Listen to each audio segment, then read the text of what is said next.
tank of gas? Does he boots on the wood, let the whiskey pass?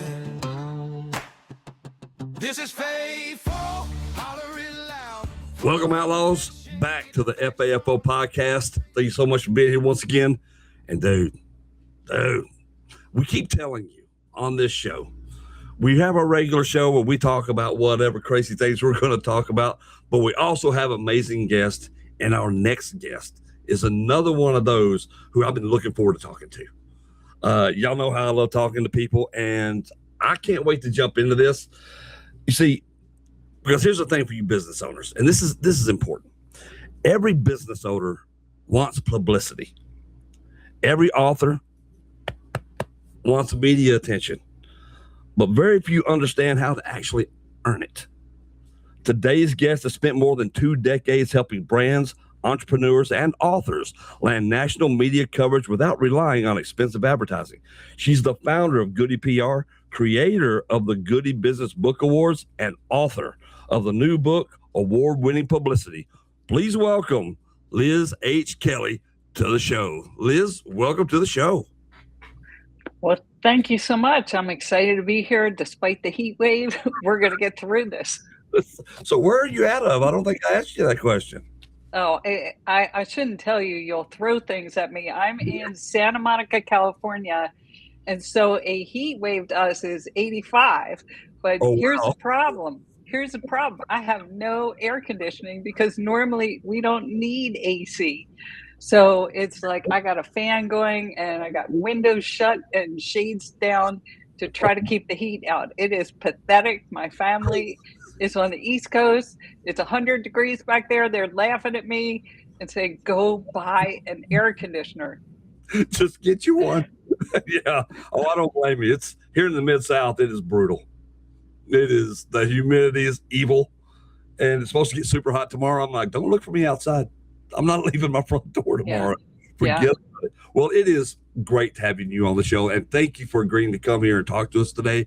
I'm so looking forward to this, and I love people. I love learning new things, and people who can teach me new stuff, which is, well, pretty much everybody. But that's the point. That's the point of the show. So let me just ask you about this, because I was reading through this, getting ready for this interview, and I'm like, oh my God, it would take me like 12 lifetimes to do what you've done already, and I'm so impressed by it. I mean, the founder of CEO of Goody PR. First of all, when you're young, did you see yourself growing up to be an entrepreneur? Was this a thing that was even on your radar? No way. Absolutely not. I mean, it literally happened by accident because I was in New York on 9/11 as a stranded business traveler, and I'm stuck and it's emotional and there's a lot going on. And I had a friend from high school who was a crisis counselor in the Navy, and she goes, write it down. And I said, what are you talking about? She goes, write down your feelings. It'll make you feel better. So I did that. I wrote a 20-page diary in an afternoon. I tried to get that published. I couldn't get that published because there were much more important stories than my story as a business traveler stuck. And so I ended up getting laid off 3 months later and said, okay, the world's ending. We were talking about going to war. Nobody was hiring. So I said, I'm going to write that book that I never had time to write. So I ended up writing a dating book. It's a much longer story, but I went to coffee and I asked people, how do you write a book? How do you get an agent? How do you get a publisher? All these things I had no clue how to do. And then I hired publicists and I hired media trainers and I went to all these book marketing seminars and I got really good at it. And I ended up with 500 interviews over 5 years because the book came out 3 times, longer story.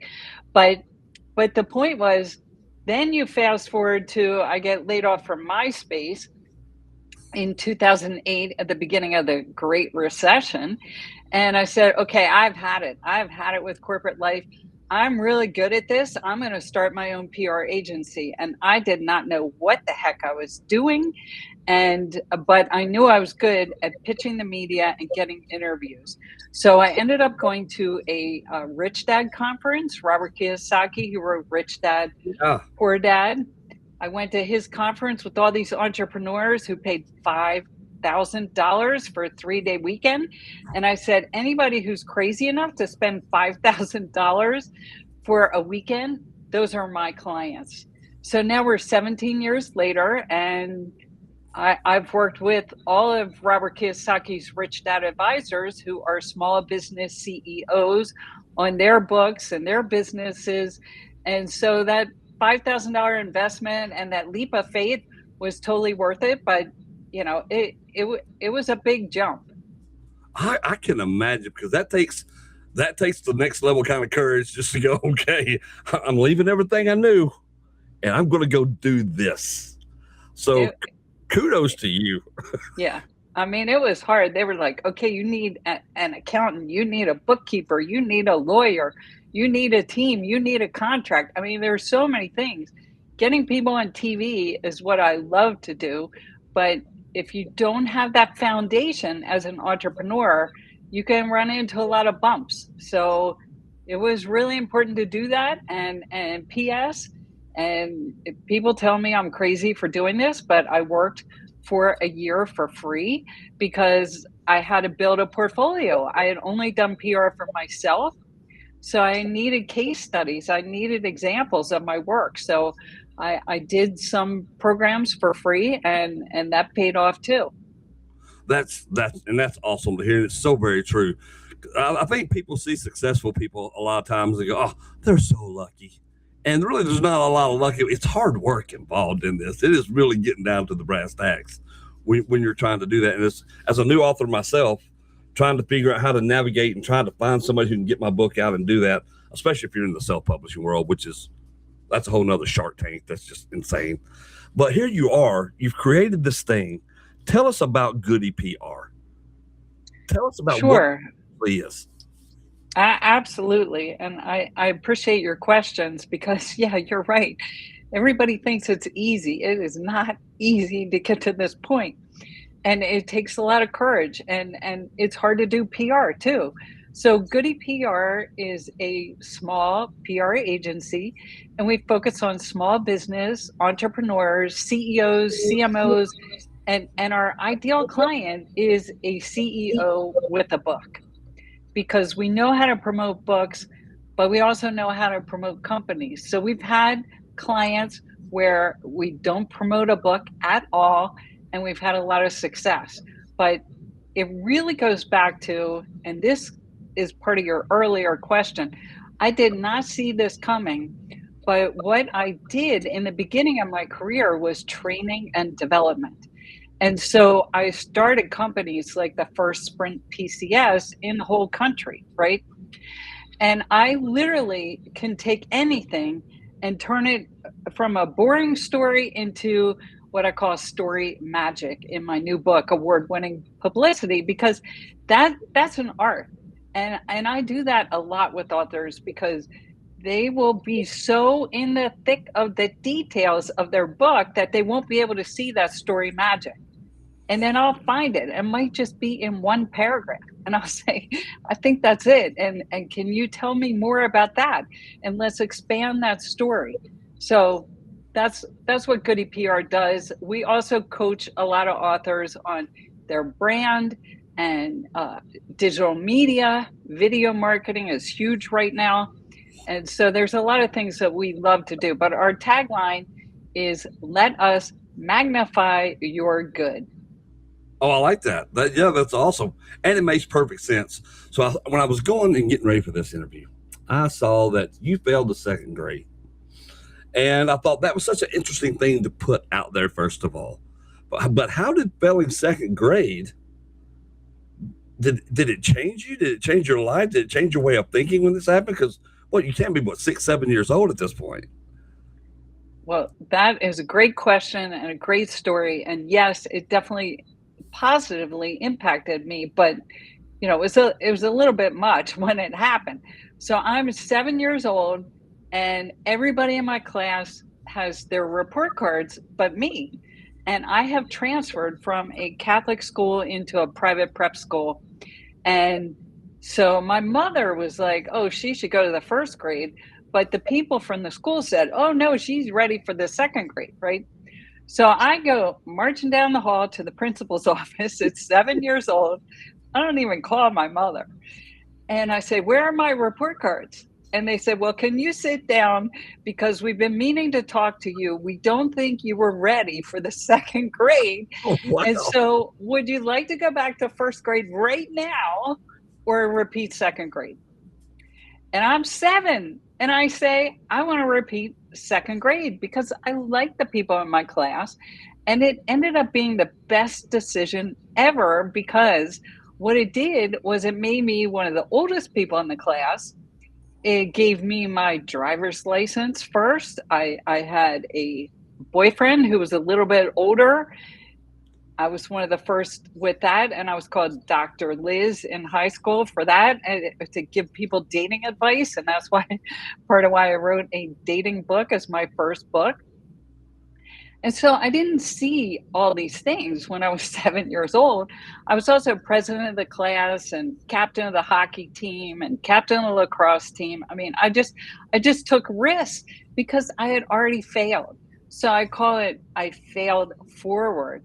And when you're doing public relations like I do, I get rejected every day. I fail back every day. Like just today, 2 bookstores told me, we're going to pass on your client's book. And so that just upsets me, but it also makes me think, okay, how do I find the next opportunity for that author? Where am I going to find the right bookstore for that author versus just feeling defeated and depressed? Because that's not going to help me at all. Yeah. So that's why failing second grade was the best thing that ever happened to me. That is so, but it's impressive. My God, it's impressive at 7. Because most people just fold in on themselves and go, oh, I'm going to get killed when I get home because my parents are not going to be happy. By the way, how did your parents take that when they knew this story and you went, oh, no, I'm doing second grade again? Well, my mother and I have laughed about it because she's like, please don't tell that story, because she's really embarrassed that she didn't push them harder to just put me in the first grade in the first place, when I did the transfer. Yeah. But we've had a lot of laughs about it, and I didn't worry because I was one of those fortunate people that had loving parents who always encouraged me, even when I failed. When I had a car accident, it was not the end of the world. It was not good, but it was not the end of the world. And we've all been there, and we've all done stupid things. But luckily, I had parents that were pretty supportive. And that is so important too. And it's how I raised my youngest daughter by myself. And I got to tell you, I was a much better dad raising her than by myself than I was in my first marriage raising my 2 oldest ones. Because I was a child. Mm-hmm. You learn so much with these kids. But what you just said, I relate so much to, because it's how I raise my kids. It's like, look, you're going to fail. Things are going to happen to you. And it's okay. It's fine.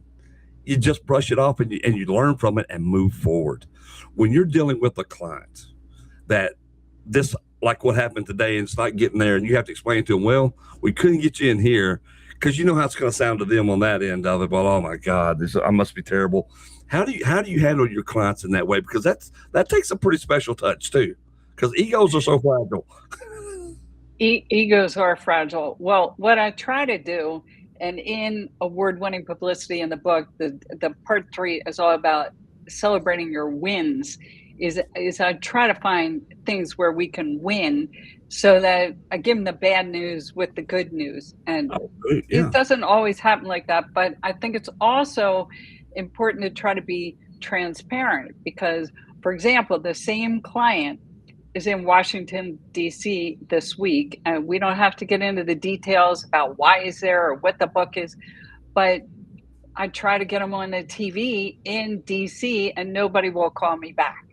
So I just told him, I said, if you look at the news, you'll see 10 different breaking stories in Washington, D.C. this week, including the president's speech last night, and then there's just always something in Washington.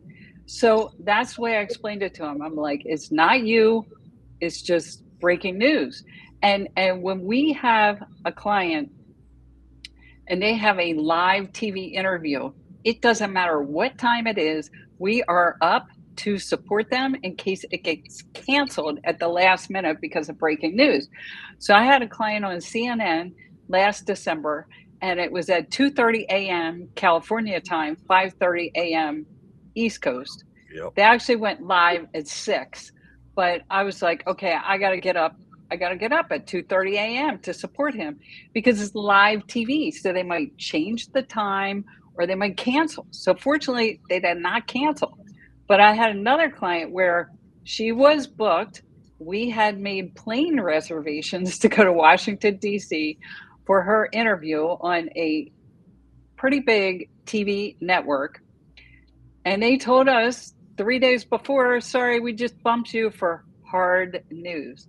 So I think that's an important thing for listeners to understand. So hard news is what the media, especially the major TV outlets, like to cover.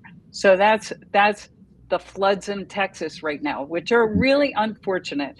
Then, the war in Iran, that is hard news. What is not hard news is this client's topic was about her morning routine and how it helps her get started in the morning. Oh, That's not hard news. So that was easy for them to bump her. So fortunately, I went back and I said, okay, well, what's the next date?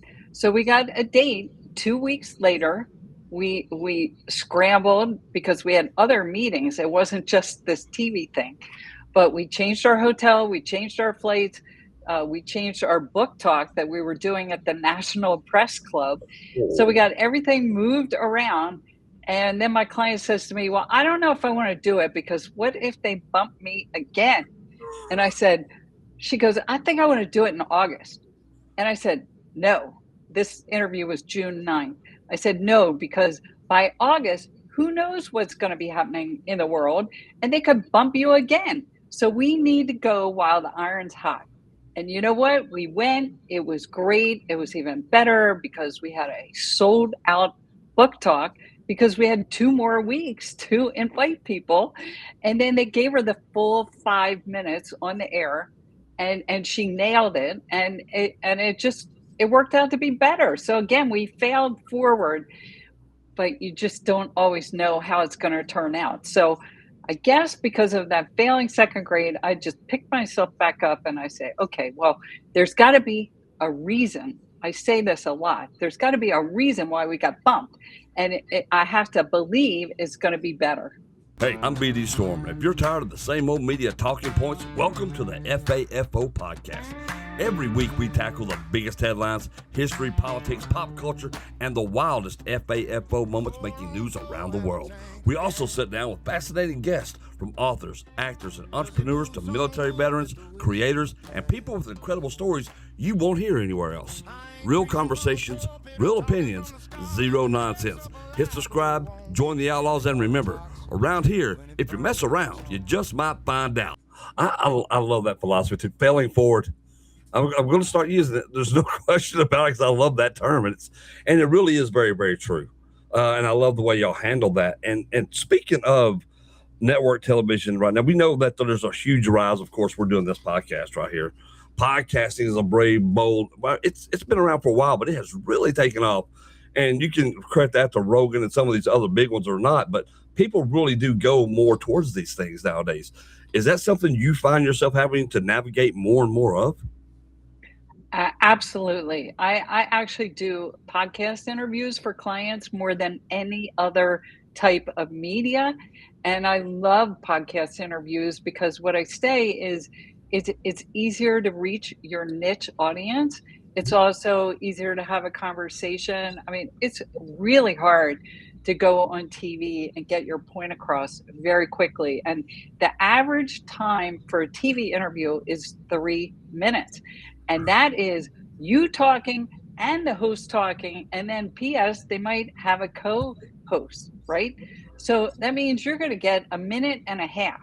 Now, fortunately, the other client I described got 5 minutes, which means she got about 2.5 and the host got 2.5. So it worked out. It worked out great. But with the podcast, I think it's easier to get to know each other. It's easier for the audience to get to know the guest and to make an emotional connection, because that's part of why I share my second grade story, because everybody's failed. Everybody can relate to that. I had a chief marketing officer call me after I told him that story, and he said, I'm thinking about putting my daughter back a year for these exact reasons. And can you tell me more about your experience? So it's harder to tell those types of stories if you've got 2 to 3 minutes on live TV. So I'm a huge fan of podcasts, and they have really advanced. And now I think the hard part, and this is what I spend a lot of time on, is finding the quality podcasts. Oh, yeah. So I don't go on any podcast. I wanted to go on your podcast because I actually go to the podcast and I listen to it. And then I read the bio about the host, and I try to see what type of focus it is, what type of guests they have.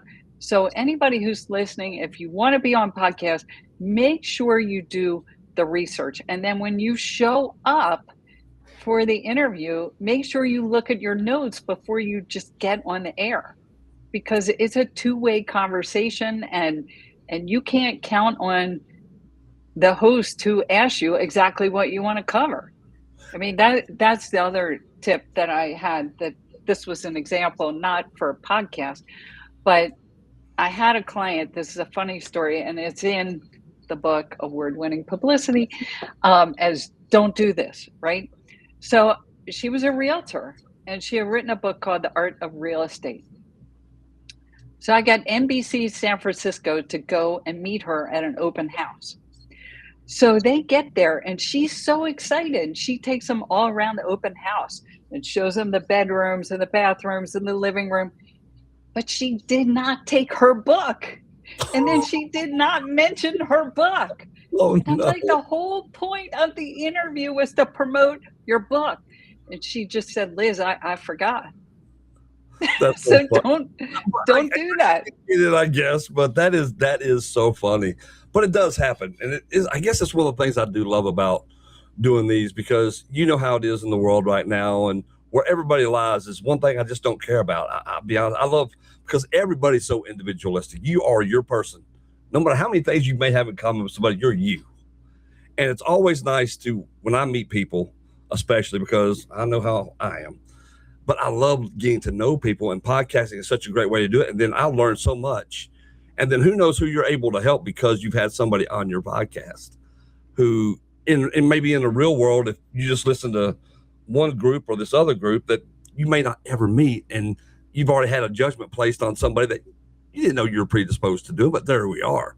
And so when you're sending your clients out here and maybe they're doing podcasts and they're doing these interviews, do you ever run up against that? Like, well, you know, so-and-so is here or there, and how do I do this, or how do I navigate it? Is there kind of a way you coach them and say, look, it's going to be, just be you. Just be you. I do try to tell them it's just a conversation. And by the way, in Award-Winning Publicity, there is a whole chapter called Media Training Booster, and it's got all my tips for TV, radio, print, and podcasts, because it applies to all of them. But I think the biggest thing I try to tell them also with podcasts, especially if it's video, is that your body language is really important. Your tone of voice is really important. But it's also important to have fun and don't take yourself too seriously, because people want to talk to a human. They don't want to talk to a perfect person. That is so true. And so let's talk a little bit more about the Award-Winning Publicity, that book. What does that, What made you decide to say, you know what, I've got all this deal, I'm good at what I do, but let me write a book about what I do? Because some people say, well, why are you giving away trade secrets and the thing that makes you you? But I think that's based on the person too. But what did make you decide, hey, I'm going to put this book out here? Great question. Well, I have a previous how to do PR book. It's called 8-Second PR because the average attention span of an adult is 8 seconds. So you have to be clear, concise, and compelling and get to the point. So that's where that book came from. But then I did this groundbreaking PR campaign, and I honestly didn't know what I was doing in the beginning. But because of my training background, where I can basically take anything and learn it and turn it into a sexy story or something with story magic, I said, okay, I'll do this. So it was for Eclipse Glasses. It was for a company called American Paper Optics in Memphis, Tennessee. Oh, and I literally had to go back to science class, read books, watch videos. What is an eclipse? I had to remind myself. I interviewed some of their spokespeople, and I came up with this award-winning campaign that literally won 6 PR industry awards. But more importantly, it led to 54 TV interviews in 8.5 months. So I'm just going to say that again, 54 TV interviews in 8.5 months. That is so off the charts. That's what I normally get a client over 5 years. And that's if they're lucky, right? So, and out of those 54 TV interviews, 22 were in the week before the eclipse. Because of course, everybody wants to cover everything right before the eclipse. Yeah. So many of them were pre-recorded, luckily, but there were many days where I was up till 2 a.m. working on things for them. And then we're up at 5 a.m. doing live interviews coast to coast. And it was covered by the Today Show, News Nation, NPR, People Magazine that I loved. And you know, I was nervous with a lot of these major stories, especially the ones they waited to the last minute. So for example, People Magazine, the eclipse was on Monday, April 8th. The People story ran Saturday, April 6th. And they just kept saying, well, it's going to be any day now, Liz, any day now. And then I'm getting up checking every morning. And unfortunately, it came out before the eclipse, because it wouldn't really be irrelevant after the eclipse. So it worked out, but not every story works out. You know, I think it was the Wall Street Journal interviewed them and they said, oh, we used somebody else. We cut them out. That happens. But luckily we had so much volume that we had tons of media. So the other thing was the campaign contributed to an incredible business result, and that was they sold 75 million Eclipse glasses. So if you do the math, I just do rough ballpark $1 per Eclipse glasses, because they had Eclipse glasses that were high end that were $20, and then they sold, for example, 2 million Eclipse glasses to NASA. So I'm guessing that those were 50 cents, right? Oh yeah. So we'll just call it $1 per Eclipse glasses. That's $75 million. Whoa. So my biggest mistake was I didn't set up a bonus. But remember, if you go back, I wasn't even sure what I was doing, but I just jumped head forward into it. And so that was the inspiration. And I did a lot of research on what is award-winning publicity. And there are 3 things.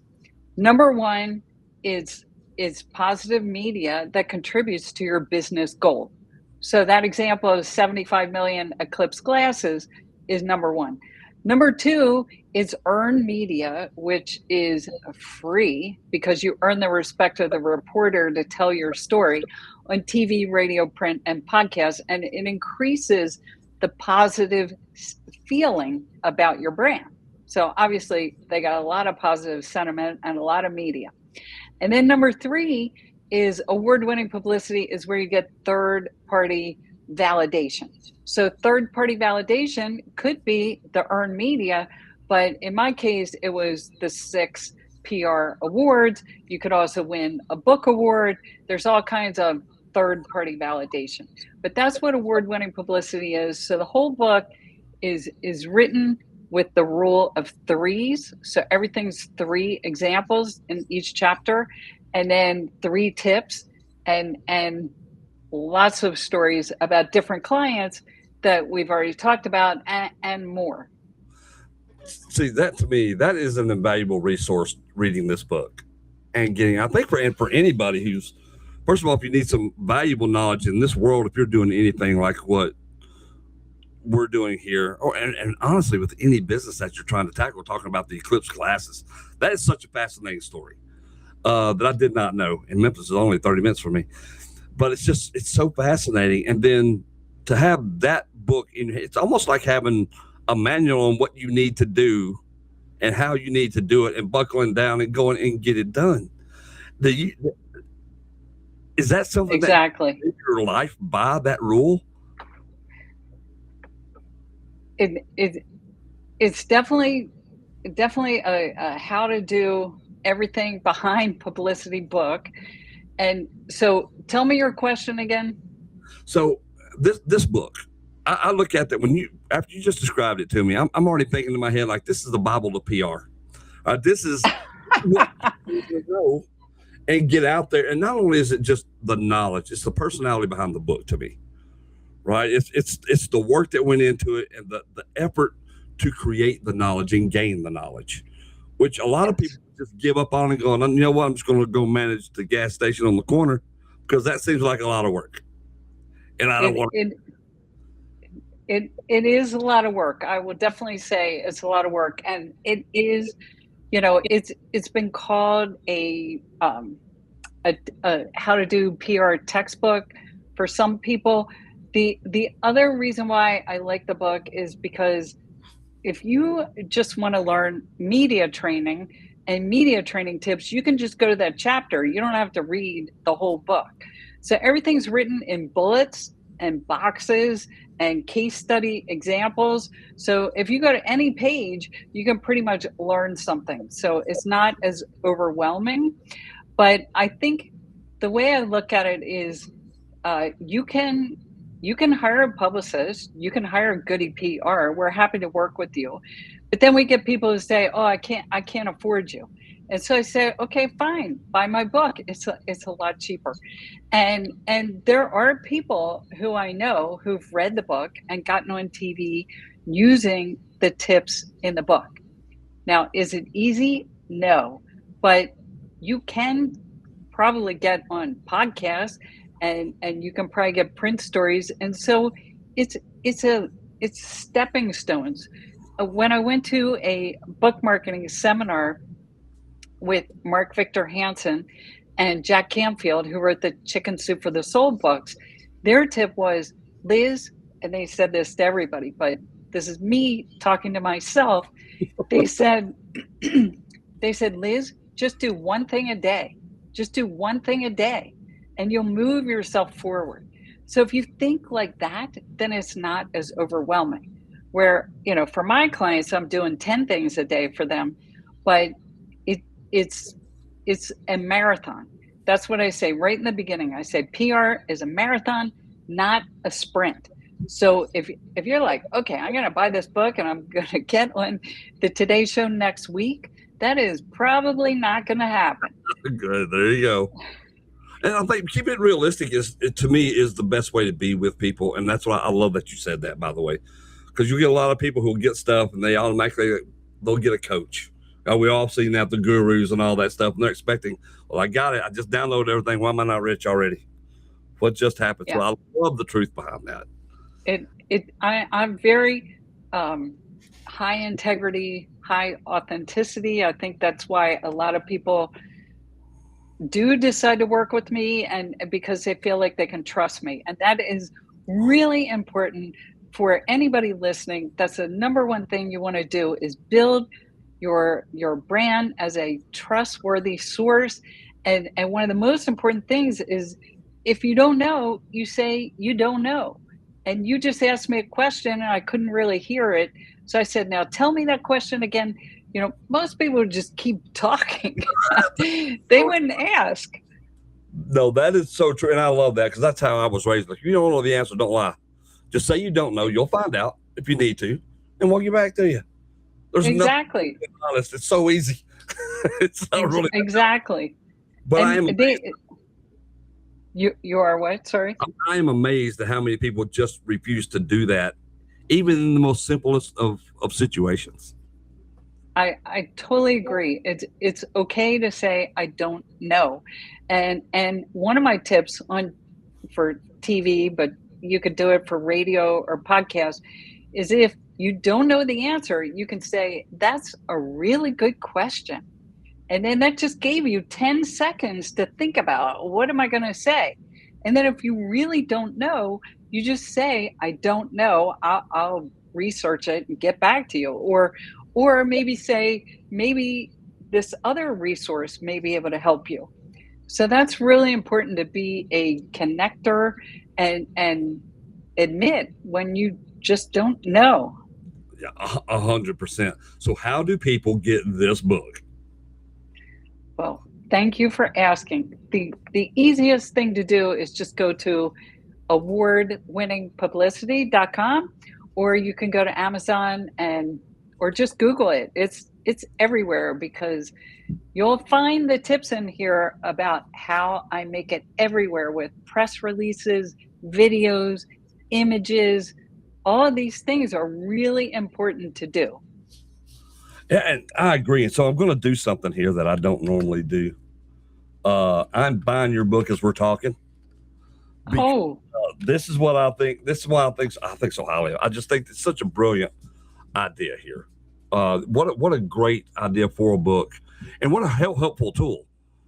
And I don't think we get enough of that. So I am about to buy your book while we're talking. So if you see me slowing it around, that's why. I figured I'd just go ahead and tell you while we're on the air. Wow. While we're doing this. I have done a lot of interviews, and I have never had anybody do that. So I'm blushing. Thank you. No, I'm serious. I love this. I love what you're doing here. It's brilliant to me. And I would recommend anybody who's listening to this podcast. I mean, if you're thinking about doing anything, and this PR book goes so far beyond just being, say, a author or whatever your case may be. You can use these lessons that she's been talking about. I have no doubt you can use these lessons in pretty much anything that you're doing in this world, in this business world, in your personal life like that. It all goes so well. The failing forward mentality, and because I think that's what has led to this point. It's what led to award-winning publicity, and then all those lessons. I think you get this book, you can't miss out. So what are we doing, people? You go and you look up the book and you get it. It's easy. I just did it just that quick, and it's on the way. It's not hard. It's not hard. But Yay. I appreciate your time tonight. I know I've kept you a little longer than what we were talking about, but I really enjoyed the conversation and the knowledge here. I mean, because I didn't know what I didn't need until just now, because I've been struggling. And just hearing you talk about it, that in itself enough is a good enough kick in my pants to go, all right, buddy, I know you think you've been doing stuff, but you really need to start grinding this out on the PR side of your book here. So thank you so much. It's been such a help. Oh, Chad, thank you so much. I mean, this has just been such a pleasure, such an easy conversation, and that's what it should be. And hopefully I've been able to give some tips to the audience, and hopefully I'll be able to help some people with the book. You have, and hopefully we can have you back on the show one day, because and I know your time is valuable. I'm surprised you had enough of it to spend with us today, but I really do appreciate it. And I hope you find some air conditioning. I know. I'm really hot. I feel so bad for you, because I hate being hot. I'll be honest with you. I've lived in the South my whole life, and it's just, I don't do heat. It's not good. It's not good. It's not good. But yeah, so for everybody out there, good luck with the heat too. And good luck with whatever you are promoting, because you can do it. And the last thing I want to just share is that a lot of times people don't realize that you're not going to get rich on a book. So what you want to do is you want to create a book that is a lead generator. So what I mean by lead generator is that, you want to share tips about what you do, but then you also want to have information about how to contact you and what you do. Because I had this one client, he was Robert Kiyosaki, Rich Dad Poor Dad, his tax advisor. And so his name is Tom Wheelwright, and Tom wrote a book called Tax-Free Wealth. And I did PR for Tom for 5 years because that book, he would get interviews all the time. People love that title, Tax-Free Wealth. And who doesn't want to save money on taxes, right? And then they would read his book and they would go, I can't do this. I'm calling Tom. And so the number one way he got clients was through that book. And he ended up hiring 100 CPAs. He's got a company with 100 CPAs that all funnels from that book, that one book, Tax-Free Wealth. So when you want to write a book, it's great to write your story, but make sure you include tips and how people can contact you for whatever you are doing. Oh, that's brilliant. I love that. That's a great, and a lot of wisdom right there, because a lot of people won't do that. And it's kind of like you were talking about with the young lady with the realty deal and not promoting her book when she had the opportunity about the interview. It's like these opportunities don't always come around, so take advantage of them while you have them. And again, we appreciate your time here. I cannot tell you how much I appreciate it. I know my audience will appreciate it. And thank you so much. And hopefully we will see you down the road. All right, Chad. Thanks so much. And stay cool the rest of the summer. God, you too out there. Thank you, Liz. All right. Thanks, Chad. Guys, I'm telling you, Liz H. Kelly, what a pleasure that interview was, right? Learned a lot of valuable knowledge. Great human being. I mean, what more can you ask? She has a brilliant story. I love her story.